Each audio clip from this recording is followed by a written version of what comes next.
Terima kasih kepada rekan-rekan Ikhwan-Ikhwan yang sudi untuk membuka sejarah-sejarah orang-orang soleh.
Eyang Balya Kencana Kalijaga. Eyang Balya Kencana Kalijaga sendiri apakah itu julukan atau nama asli aja? Itu sebetulnya insya Allah kalau nggak salah masalah Eyang Raden Balya Kencana Kalijaga itu adalah julukan. Ya, julukan. Beliau adalah seorang ulama, seorang orang soleh gitu kan. Jadi yang dulu menempati adalah namanya Makom yang bertempatnya di Gunung Harapan. Itu sebetulnya jadi beliau itu di zaman kerajaan sehingga di Desa Jagamulya yang bertempatnya di Makom Gunung Harapan kan gitu. Itu adalah julukan. Kalau silsilah, saya itu sebetulnya tidak mengetahui asal usulnya beliau.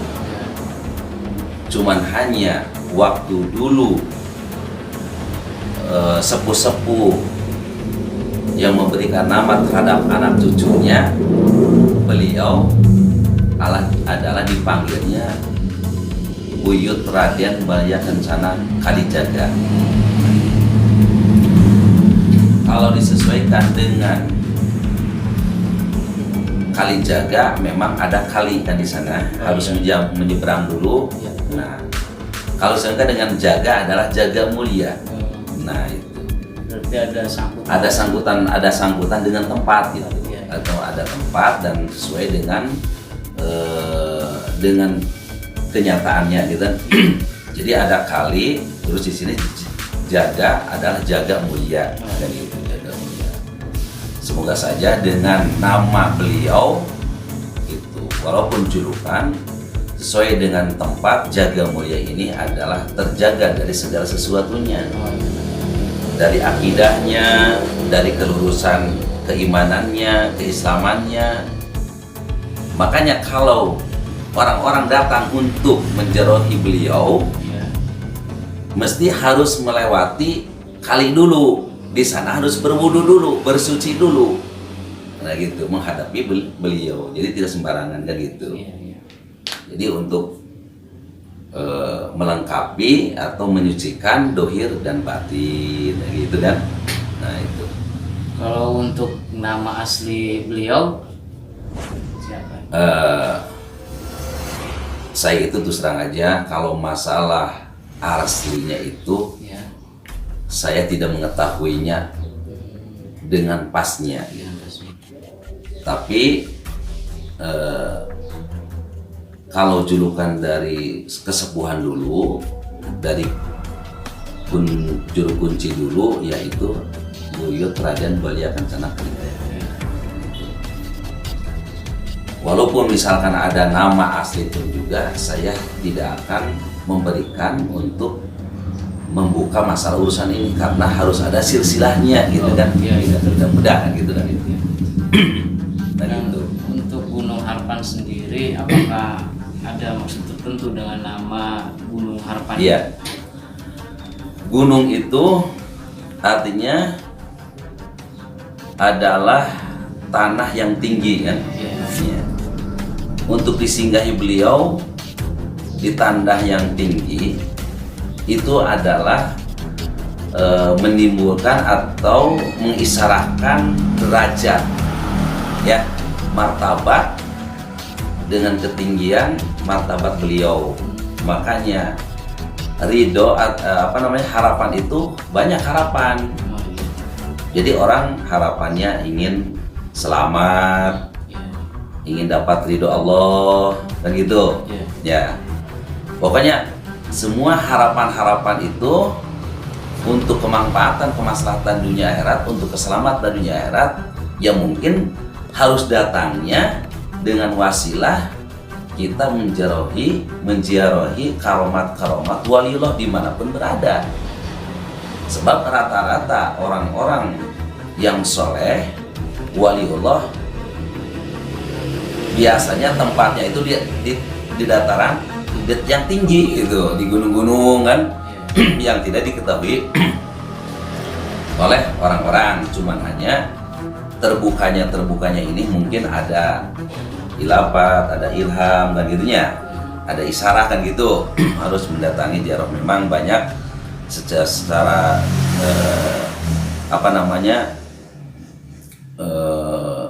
untuk mengetahui orang-orang soleh di gunung mungkin ada hilafat, dan ya mimpi harus datang ke sana kan gitu. Tiba-tiba ada makom kan gitu, makom karomat. Nah gitu. Oh, untuk mengenai makom yang ada di Gunung Harpan kan ada 5 ya sih. Ya. Itu nama-namanya siapa aja? Justru saya kalau nama-namanya yang ada makom di Gunung Harapan itu saya tidak mengetahui percis untuk membuka sejarah ini, ya kan? Cuma namanya makom itu sebetulnya bukan makbaroh. Jadi artinya makbaroh dengan makom itu ada perbedaan. Dari kata kalau makom adalah tempat takorubnya gitu. Jadi tempat takorubnya, kalau makbaroh itu makom yang dikuburkan beliau meninggal di sana. Nah itu. Tapi kalau makom itu adalah tempat singgahnya beliau untuk takorub kepada Allah Subhanahu Wa Taala, mendekatkan diri kepada Allah Subhanahu Wa Taala, menyepikan diri, bersepi, bermuajah kepada Allah Subhanahu Wa Taala gitu. Menghadap Allah Subhanahu Wa Taala di tempat-tempat yang sepi. Nah itu adalah bekas, artinya bekas gitu.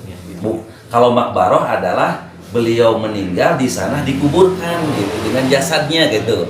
Di sini kan makom namanya gitu, tempat tilas gitu. Iya, berarti itu petilasan. Petilasan gitu, petilasan gitu. Kemudian ada segelintir orang yang menyebutkan bahwa Eyang Balia Kencana ini ada kaitannya sama Sunan Kalijaga. Apakah betul, Haji?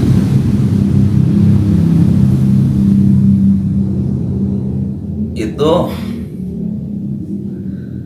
kalau dinamakan nama Ismul Laqab ya, tadi nama julukan memang bisa juga sinkron dengan nama itu kan itu ya.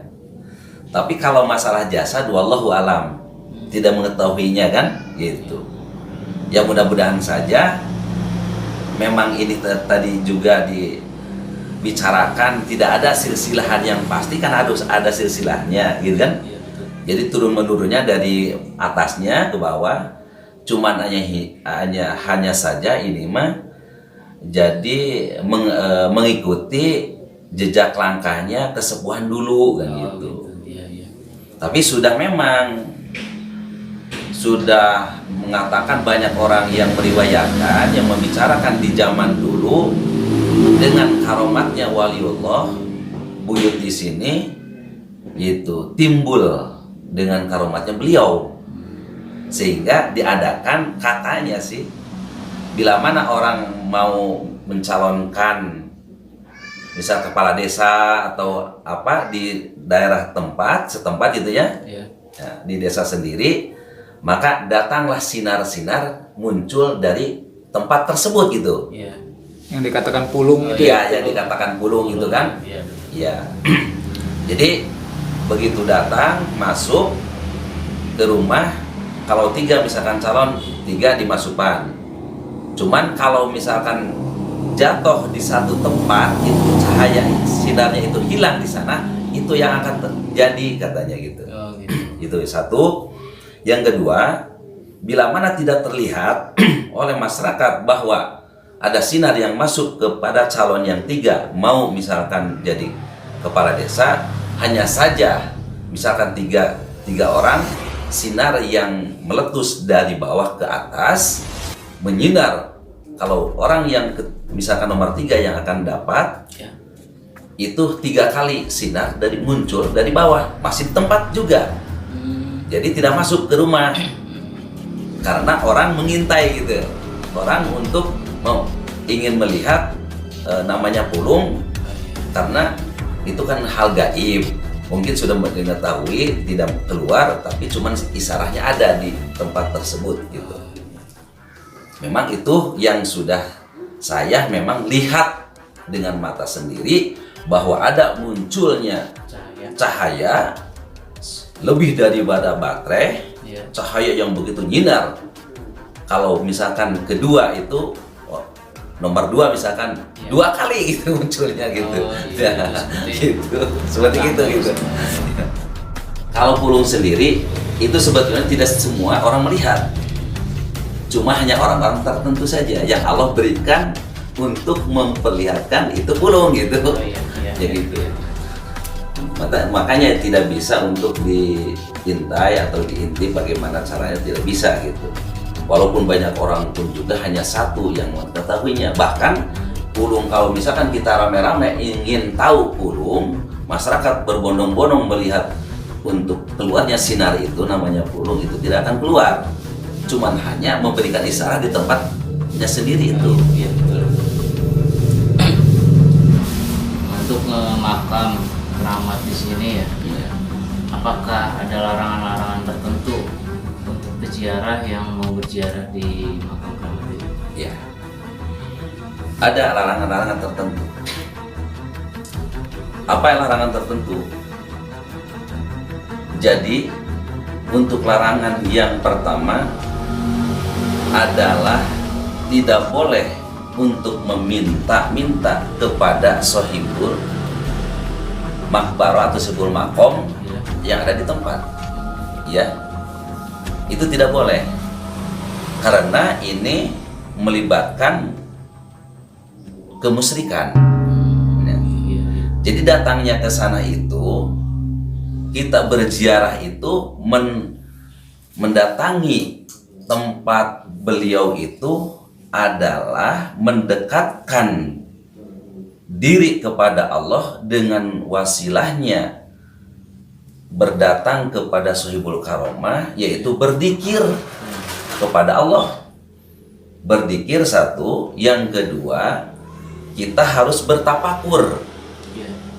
Jadi memikirkan, di sana banyak pemikiran, iman kita harus disiapkan, pemikiran kita harus siapkan. Artinya bertafakur di tempat itu, Subhanallah mengatakan dengan kekuasaan Allah, dengan maha rahmannya Allah, gitu kan, sebagai hambanya Allah, walaupun ada di gunung ini, walaupun ada di kebun-kebun yang begitu misalkan tidak pantas untuk ditempati, tapi ini ada makom di sini, orang-orang berbondong menuju ke sana gitu. Iya, iya. Bahkan banyak di makam umum pun juga ya, di makam umum juga banyak. Tapi kenapa orang tidak berbondong-bondong, hanya saja keluarganya, ya kan? Untuk itu pun juga mungkin mendoakan, ada yang seminggu sekali misalkan hari Jumat, tapi di sini ditentukan oleh kesepuhan dulu sebagai kuncen hari Senin, malam Senin atau malam Kamis. Nah itu makanya datang orang berbondong ke sana untuk berzikir gitu, menghadiahkan kepada beliau, terus di sana berdoa kepada Allah apa yang diminta sesuai dengan hukum agama, dan gitu ya gitu. Itu larangannya, tidak boleh mendoakan atau meminta-minta kepada makom, kepada Sohibul makom di sana gitu. Minta kepada Allah, cuman mendoakan kepada beliau gitu. Iya, iya. Ya gitu. Jadi gitu larangannya gitu. Mengenai Desa Jagamulya ini, pendirinya apakah betul Eyang Buyut Warjid dan Eyang Buyut Lejong Bungur Kembar? Saya menuturkan bahasa mengikuti sejarah riwayat atau cerita kesepuhan dulu ya, untuk diceritakan kepada cucu-cucu yang sekarang ini.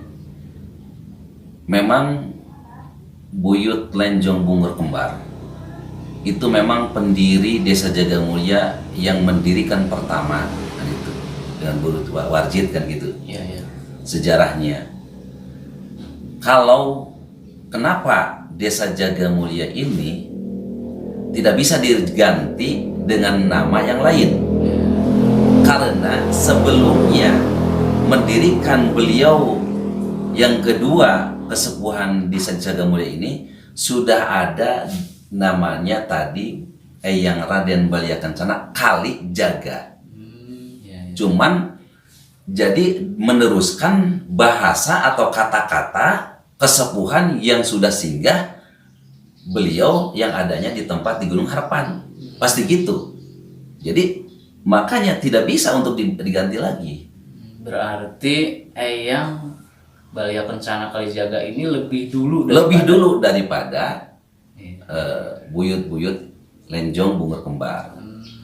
Kan ini adalah pendiri, pembuka Iya, iya. pembuka tanah Desa Jagamulya adalah beliau, kan gitu. Iya, iya. Sebelum disinggahi atau ditempati oleh masyarakat-masyarakat sebelumnya. Tapi kalau zaman dulu waktu kerajaan beliau sudah singgah, yaitu Eyang Raden Balia Kencana Kalijaga. Gitu. Jadi beliau meneruskan sejarah-sejarahnya Sohibul Karomah Buyut Raden Balia Kencana Kalijaga, yang namanya Jagamulya. Gitu. Kalau untuk utusan yang dari Raja Mataram tersebut, apakah ada kaitannya sama batu tapak yang ada di Werasari? Kalau masalah utusan dari Raja Mataram yang sekarang ada bekas dari Batu Tapak yang di Wolasari, Ya. mohon maaf kepada pertanyaan ini saya tidak bisa menjawab jelas, ya kan? Karena masalah untuk menjelaskan pertanyaan ini harus saya mengetahuinya dalam posisi tempat, ya kan? Itu mah kalau misalkan Batu Tapak yang ada di Wolasari mungkin sejarahnya Wolasari, ya kan? Tapi kalau membuka masalah urusan di Desa Jagamulya sedikit demi sedikit dari kesepuhan dulu untuk supaya mengetahui anak cucunya, ya sejarah diceritakan kepada anak cucunya gitu, bukan melalui sisilah tapi melalui sejarah pembicaraan dari kesepuhan, cuman itu saja gitu. Ya sahabat Nabaktilas yang Allah, alhamdulillah semua pertanyaan sudah jelas ya tentang sejarah daripada Desa Jagamulya ini.